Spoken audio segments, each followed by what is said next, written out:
আমরা আশাবাদী যে সামনের দিনে যে কোনো গণতান্ত্রিক আন্দোলন সংগ্রামে বাংলাদেশের মানুষকে একসাথে নিয়ে সামনের পথটা আমরা নির্মাণ করতে পারবো। আমরা বর্তমানে বাংলাদেশে যে সংস্কার কার্যক্রমগুলো সরকার উদ্যোগ গ্রহণ করেছিল, সেই প্রস্তাবনাগুলো যাতে সরকার সঠিকভাবে বাস্তবায়ন করে সেই দাবিতে আমরা জনমত গঠনে কাজ করছি। এবং এখনো আমরা যে নিজের নিজের এলাকায় বিভিন্ন সারা দেশব্যাপী আমাদের সংগঠনের নেতাকর্মীরা তারা গণপরিষদ নির্বাচন, সংস্কার বাস্তবায়ন এই বিষয়গুলোকে প্রায়োরিটাইজ করে আমরা আমাদের কার্যক্রমগুলো সামনের দিকে এগিয়ে নিয়ে যাচ্ছি। জাতীয় নাগরিক পার্টির তরফে বারবার বলেছি যে সরকার যে নির্বাচনের সময়সীমার কথা বলেছে, যে কোনো সময় নির্বাচন আয়োজন করতে পারে সরকার, কিন্তু তার আগে সরকারের অবশ্য পালনীয় কিছু কর্তব্য রয়েছে। সংস্কারগুলোকে বাস্তবায়ন করা, বিচারকে দৃশ্যমান পর্যায়ে উন্নীত করা এবং মাঠ প্রশাসনের নিরপেক্ষতা নিশ্চিত করা, একটা লেভেল প্লেইং ফিল্ড ইনশিওর করা।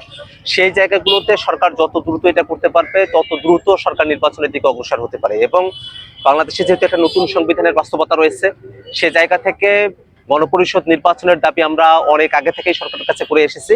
সরকার যে কোনো সময় গণপরিষদ নির্বাচনের আয়োজন করতে পারে, সে ব্যাপারে আমরা সরকারের এই উদ্যোগকে আমরা সাধুবাদ জানাবো।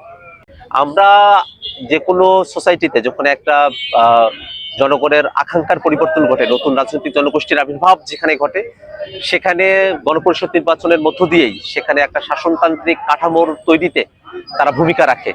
কিন্তু বাংলাদেশে আমরা দেখেছি যে দীর্ঘ সময় ধরে যে বাংলাদেশের সংবিধান, বাংলাদেশের বিচার বিভাগ, বাংলাদেশের প্রশাসন, প্রত্যেকটা জায়গায় যে সংস্কারগুলো প্রয়োজন সে ব্যাপারগুলো নিয়ে অনেকগুলো আলাপ আলোচনার জায়গা তৈরি হয়েছে, সে আলোচনাগুলো হয়েছে।